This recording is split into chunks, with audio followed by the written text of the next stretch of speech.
ब्रह्म परमात्मा बोले, हरिओम हरिओम। इंद्रियां मन में लीन होती है, मन चित्त में, चित्त चैतन्य में, महायोग निद्रा में लीन होता है। ऐसा कोई जीव नहीं जो आत्मा नहीं, ऐसा कोई आत्मा नहीं जो परमात्मा से अलग हो, ऐसी कोई तरंग नहीं जो समुद्र से अलग हो, ऐसी कोई भंवर नहीं जो जल से अलग हो।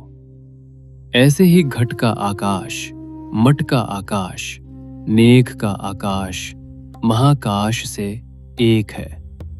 चाहे कुल्लड़ का आकाश हो, आपके घर का हो, सब महाकाश से जुड़े हैं। वेद अपौरुषेय है। अपौरुषेय का अर्थ होता है जिसे किसी ने बनाया नहीं। रामकृष्ण ने भी वेद बनाया नहीं, जो उस परमात्मा सत्ता से सीधा प्रकट हुआ हो। वेद पाठ से लाभ होता है। ब्राह्मण जितना वेद का जानकार है, द्विवेदी, त्रिवेदी, चतुर्वेदी। वेद में प्रेत विद्या भी है। जिन्न भी होते हैं, 3 प्रकार के होते हैं। सात्विक जिन्न पीपल में, मठ आदि में शांति से प्रारब्ध काटते हैं। राजसिक खुरापाती होते हैं, किसी के शरीर में घुसकर अपनी इच्छा अनुसार खाते पीते हैं। दूसरे जिन्नों के बीच शेखी बघारते हैं, मैंने 3 को मारा, इसको भी मारूंगा आदि राजसिक तामसिक होते हैं। चुड़ैल भी होती है। टेकचंद मेरा साधक था, 35 से 40 का रहा होगा। एक बार आधी रात को जा रहा था, देखने में एक सुंदर महिला बात करने साथ चलने लगी। उसकी दृष्टि पैरों पर पड़ी तो उल्टे थे। उसने सुन रखा था तो भाग गया। जिनको एक से ज्यादा पतियों की काम विकार की ज्यादा इच्छा रहती है, वो ऐसी योनियों में जाती हैं। गंधर्व भी होते हैं। लालजी महाराज से मिलने आए थे। वो झूठ बोले, ऐसों में नहीं थे। टेकचंद भी झूठ बोले, ऐसा नहीं था। तो वेद पाठ के शुरू अंत में हरि ओम का गुंजन करते हैं, ताकि उसमें जो भी त्रुटियां हो गई हो दूर हो जाए। मैं भी दीक्षा में वेद प्रमाणित सिद्ध मंत्र ही देता हूँ।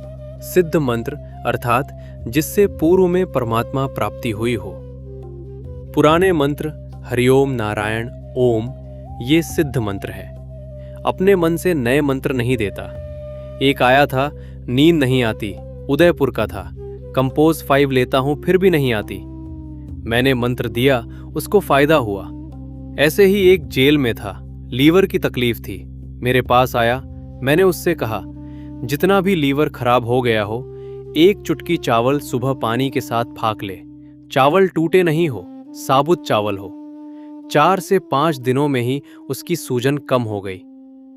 मुझे भी जहरी मलेरिया हुआ था, दवाई बोतल में डाल देते थे। उनका उद्देश्य अच्छा ही था, लेकिन साइड इफेक्ट्स की वजह से आंखें टेढ़ी हो गई, कान बहरे जैसे हो गए, किडनी लीवर 60 से 80% बिगड़ गया, न्यूरो ट्रिजेरिया हो गया। जेल में भी उसका दौरा पड़ता था। एक संत हो गए, उनका साहित्य हम भी पढ़ते थे। उनको भी ये बीमारी थी। थे तो निष्ठा में, लेकिन जब दर्द उठता था तो कहते थे, इधर गोली मार दो। एलोपैथी का आविष्कार करने वाले पुरुष महिला साथ में खाना रहना आदि के बीच हुआ है, इसलिए इसमें कमियां रह गई। साइड इफेक्ट्स के रूप में दुनिया झेल रही है। वहीं आयुर्वेद ब्रह्मा जी की बनाया हुआ है। ब्रह्मा जी सृष्टि के कर्ता है, भुवनों के गोप्ता है। उन्होंने ये विद्या अश्विनी कुमारों को दी, क्योंकि वो संयमी, एकाग्र, बुद्धिमान थे। परंपरा से ये विद्या ऐसे ही संयमी, एकाग्र, सूझबूझ के धनी पात्रों को दी गई। जप में 4 बातें होनी चाहिए। पहली, श्रद्धा होनी चाहिए। जितना एकाग्र, संयम, तत्परता होगी मंत्र, उतना ही फलेगा। अंत में धन्वंतरी महाराज हुए, जो समुद्र से अदरक का पौधा लेकर प्रकट हुए थे। एकादशी का उपवास तो जरूर करना चाहिए। चातुर्मास में संयम, उपवास करने से लाभ होता है, क्योंकि इन दिनों भगवान विष्णु योग निद्रा में होते हैं। चातुर्मास में भूख कम लगती है, वायु भी होता है। कई लोग चले भी जाते हैं। एकादशी से अमावस्या, एकादशी से पूनम में बूढ़े लोग ज्यादा जाते हैं। इसलिए एकादशी का उपवास करने से आरोग्य में लाभ रहता है। मूसली खाने से ताकत मिलती है। पुराने समय में सेठों के पास जाते थे बेचने। अभी तो हमारे साधकों के खेतों में भी मूसली की खेती बोला है।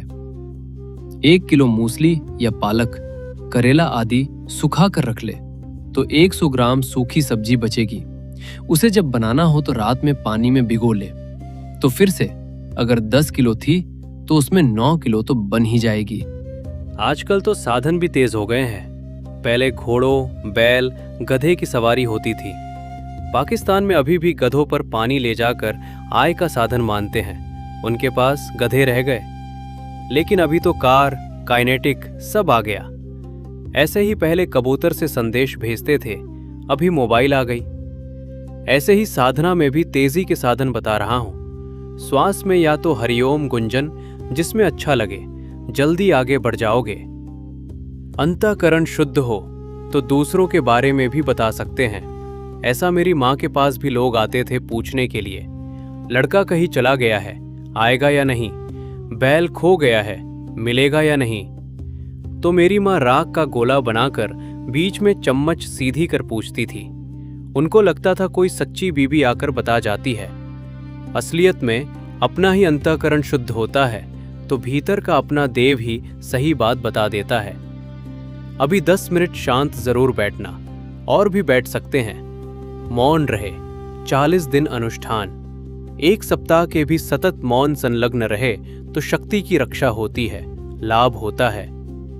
हम भी लड़कों से ज्यादा बात नहीं करते। जितना जरूरी लगा बोल दिया, बाकी इशारों में काम चल जाए तो अच्छा है। फिर से महगीबा अम्मा जी की तरह करके दिखाने लगे, ये लोग बैठेंगे या नहीं? बैठेंगे। लड़के की मंगनी इधर करनी है। हंसने लगे। ऐसे कहकर चले गए। हरि ओम तत्सत।